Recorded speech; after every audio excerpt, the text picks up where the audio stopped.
Hello, and welcome to Foolish Musings. In this episode, we'll be examining the I Ching, also known in English as the Book of Changes. To begin with, we should ask the question, what is the Book of Changes? The Book of Changes is an ancient manuscript from around about the Zhou Dynasty, which is the dynasty preceding the very first of what would be known as the imperial dynasties, being the Qin. Now, the Zhao themselves had developed a very elaborate cultural and religious framework centered around ritual and different methods and mechanisms of rule, which essentially legitimized their rule as coming from the mandate of heaven, or Tian, as it's known in Chinese. Now, for the Zhao dynasty, an extremely important aspect of their day-to-day lives was the conduct of oracles and fortune telling. The use of this is recorded as early as the Shang dynasty, which preceded the Zhao, who would often use oracle bones, essentially the scapula of animals, or potentially the shells of tortoises, which would then be inscribed with a particular question, and then heated with a red-hot iron poker, and then depending on the way that the bone cracked in this form of scapulomancy, they'll be able to tell the future. The Book of Changes emerges in this sort of context within the Zhao dynasty essentially as an oracle manual, a mechanism for telling the future. And although it only has sort of this kind of folk magic through to, one would suggest, almost like state magic significance to begin with, over time, the commentaries which accompany the book, which are often compiled in a fragmentary fashion much later than the original composition, mean that the book takes on a metaphysical significance, not only within the Zhao dynasty itself, but also for the later Confucian and Daoist schools of thought.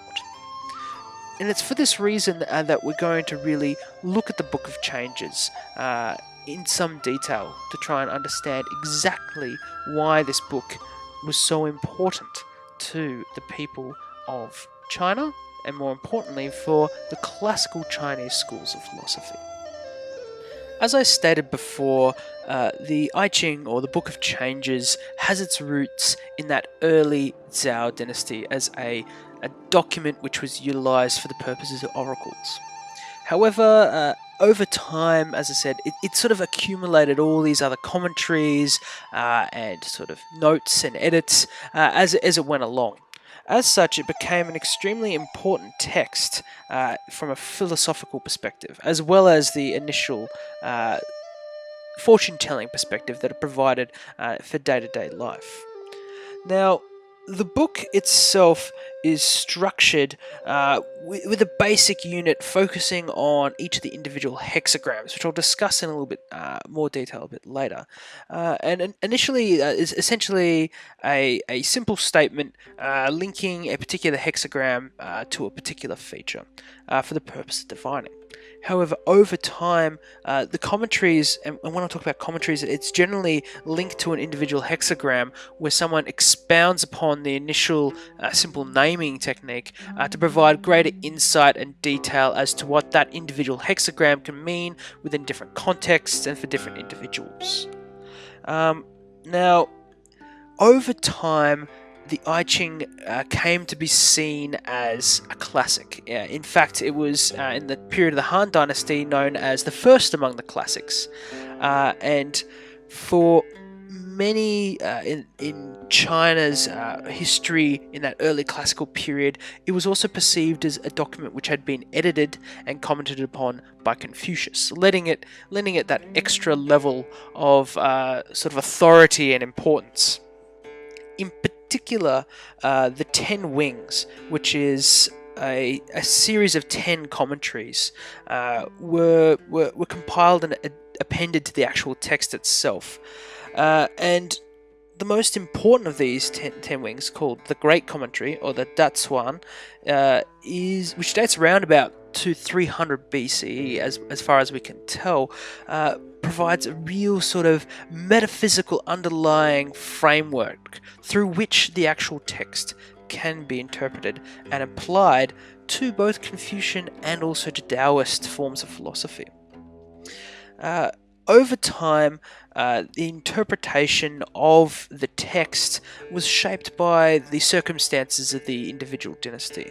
During the Han and early dynasties, the interpretation was dominated by Confucian critique. Particularly, you had sort of a division between what was known as the New Text and the Old Text schools of Confucianism, which was essentially a division that occurs after the book burnings that occurred under the Qin dynasty, where you had these New Text critiques, which were more sort of esoteric, sort of finding symbolic and numerological parallels between these hexagrams and the natural world, and this sort of provides a linkage into that earlier Chinese school of naturalists who also drew upon the I Ching for their own purposes. However, on the other hand, the old text commentaries were more sort of scholarly and more focused less on that metaphysical context and more on the ethical concerns that could be drawn out of the text and the recommendations for how one can live an ethical and moral life. Over time, with the collapse of the Han, the rise of the Three Kingdoms, and then eventually the rise of the Tang, the Confucian critiques and focus on the I Ching became less important in the mainstream of thought in China. More so, you saw the influence of the Daoists, who also drew upon the book and particularly saw similarities between the I Ching and aspects of their own canonical books, being Lao Tzu's Tao Te Ching, or the Zhuangzi, and in this sense, the book sort of swings back with eventually in the 11th century a new contemplative version being appended under the Tang dynasty, creating a canonical edition. Eventually, the I Ching becomes assessed under this new Neo-Confucian framework in the 12th century and is borrowed once again as part of that earlier Confucian tradition, although not necessarily divided along those New Text, Old Text lines.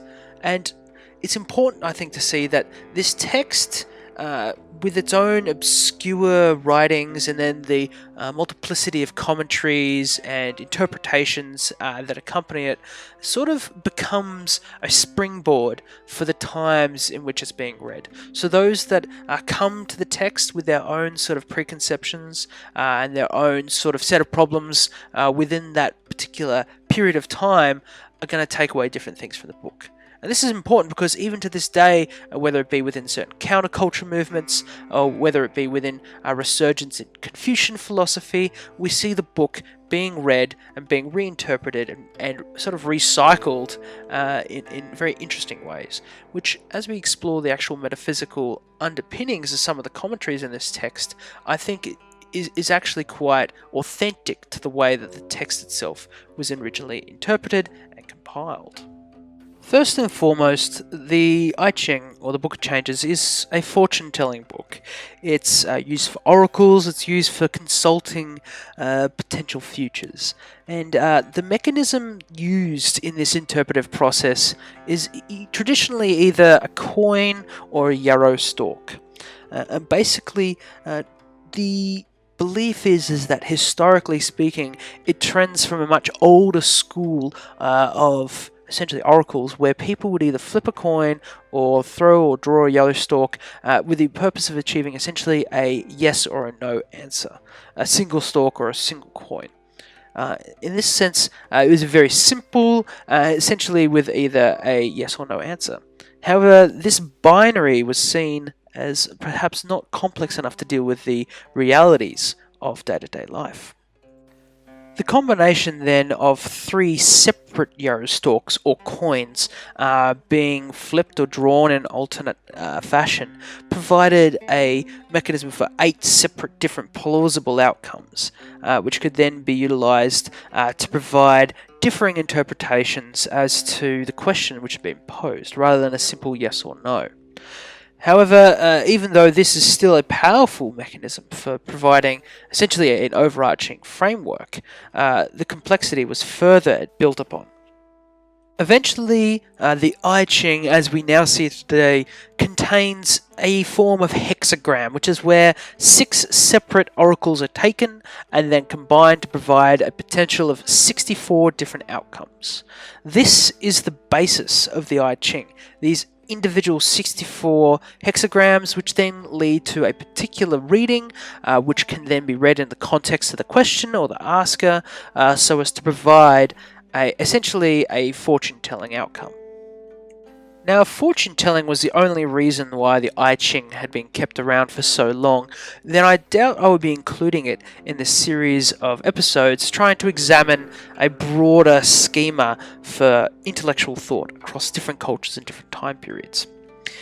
Instead, if we look at the extremely interesting and intricate commentaries which then accompany the hexagrams as previously detailed, I think that we can start to unpack some of the cosmology that exists within this early period of Chinese thought, and sort of see how it eventually plays out as sort of a metaphysical underpinning for other schools of Chinese thought. So, one of the first implications of the commentaries and the text itself is how is this form of oracle taking actually being related in a metaphysical context to the world in which it's around? What kind of powers exist within the yarrow stalk or within the coin that allows for this effective oracular tendency? And the way that the commentaries sort of place it, and the way that's been interpreted over time, is that really, in some ways, the most important lesson is that the entirety of the cosmos is in itself reflected and included and, in some ways, present within the yarrow stalk or within the coin that is being utilized as the mechanism for the oracle. And it's by interpreting this fundamental link between everything and the singular that we're able to make some sort of prediction about the future. And I'm going to focus on this in a little bit more because this is really, I think, the key underpinning facet of the intellectual thought that is drawn out of the I Ching and then which influences later schools of thought. One of the real key purposes of the I Ching is to try and give some sort of background, as I've stated before in this idea of the cosmos and the yarrow stalk, some sort of understanding as to why everything exists, a sort of metaphysical underpinning. And one of the best metaphors, I think, for why there is so many changing and unique and novel phenomena that occur in the world is through, in the great commentary, the explanation or the metaphor of the swinging gates of heaven. And so it's stated that thus the closing of the swinging gate is called kun. The opening of it is called jian. The ongoings and alternations of the openings and the closings is called flux. And the inexhaustibility of the comings and goings is called continuity.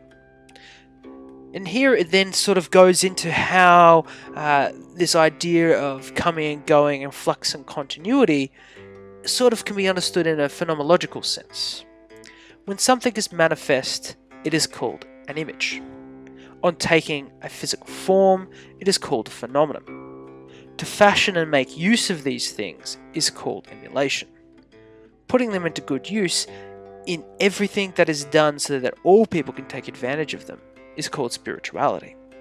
And so here we have a linking of this kind of metaphysical framework of flux and change with a sort of ethical exhortation as to how one can take this understanding of change and then apply it more effectively within one's own life. Really, at the root of the previous metaphor, I think, is this interplay between change and continuity.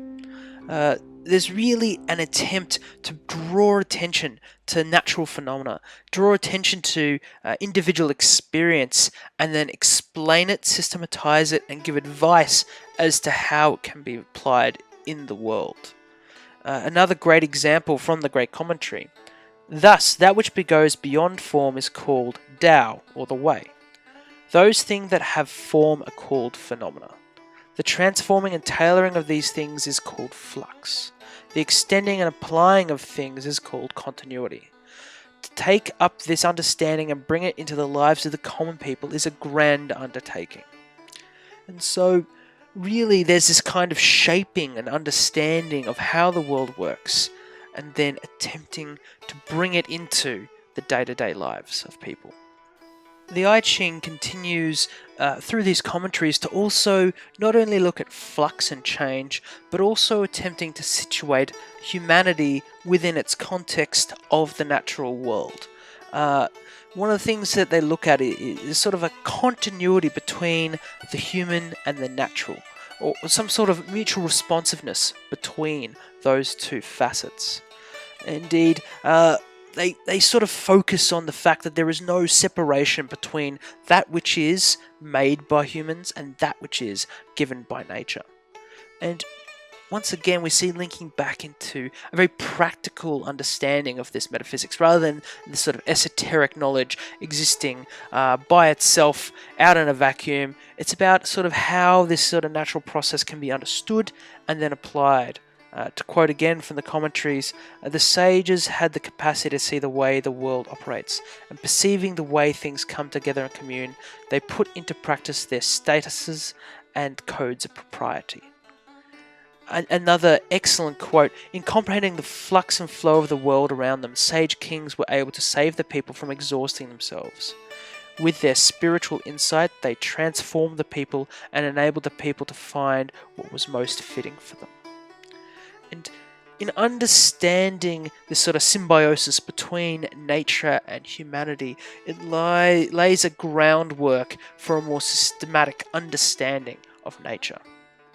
The basis of the commentary that I've given above sort of leads to a form of natural cosmology, which is very important in all these classical, traditional Chinese philosophical schools, but in particular the schools of Confucianism or the Daoists, the school of Taoism, and also the school of naturalism, also known as the school of yin and yang. And this natural cosmology provides a common framework through which these different schools can interact with one another, and then as time goes on, eventually form a kind of synthesis or syncretism. But there are some very important aspects and sort of implications that come with this natural cosmology. First and foremost, I think it's important to highlight the fact that this natural cosmology has not really a supernatural or metaphysical trait, as you see in some of the metaphysics that's developed in places like Greece, under Plato and Aristotle, where there's either a focus on something beyond the perceivable of the world in the form of Plato, or in the case of Aristotle, a substratum which lies or underlies all of these basic substances which we interact with on a day-to-day basis that connects them all together. Rather, it's sort of there is no definition between things and the singular, and no definition between the singular and the many things. I'll try to explain this and examine it in more detail in the next few slides. The first aspect of this natural cosmology is the idea of constant creation. Change, as in the Book of Change, sees the world as constantly going through flux, but this flux is not destructive, it is creative. The phenomenological essences that we're interacting with on a day-to-day basis, the world of things which we see on a day-to-day basis, are constantly being created.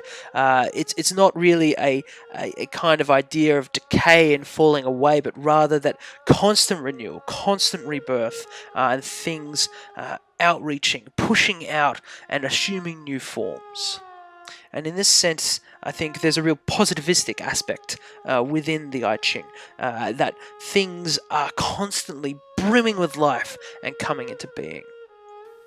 Although, as I stated before, there is this focus on creation, the I Ching also sort of attempts to break down the barriers we've seen between the one and the many. And by this I mean the barriers between the self and the cosmos. So, yes, things are constantly being created, and by things I mean people, I mean ourselves, objects, mountains, forests, planets, suns, entire systems of stars, but at the same time, they are only recognizable as the thing or the self in the context of the many, and in that sense, they are part of the many. There is only the one. In the form of the cosmos, and it's from this underlying, although not a substratum as I've stated before, but realistically this overarching whole, that the contextual one exists apart from the many. Uh, it's very difficult to try and understand because it's not that the individual exists connected to the many via a sort of substratum, but rather it exists in the context of the many, and realistically, its change that undergoes is part of the broader change and the flux which encompasses the entirety of the cosmos.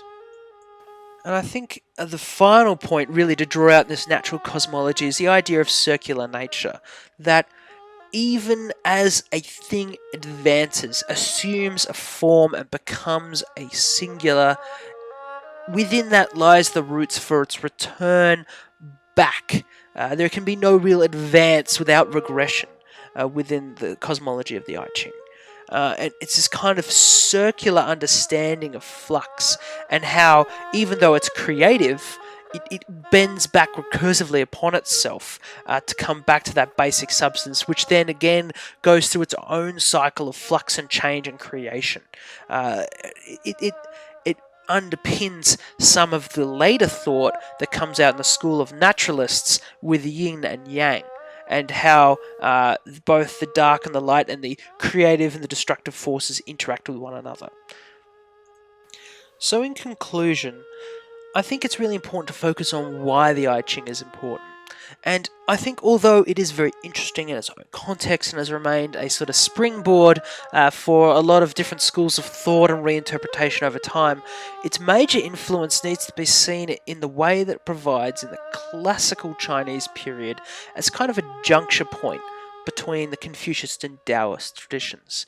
Both of them share the text as a kind of metaphysical underpinning, something that provides that sort of basis to their philosophy.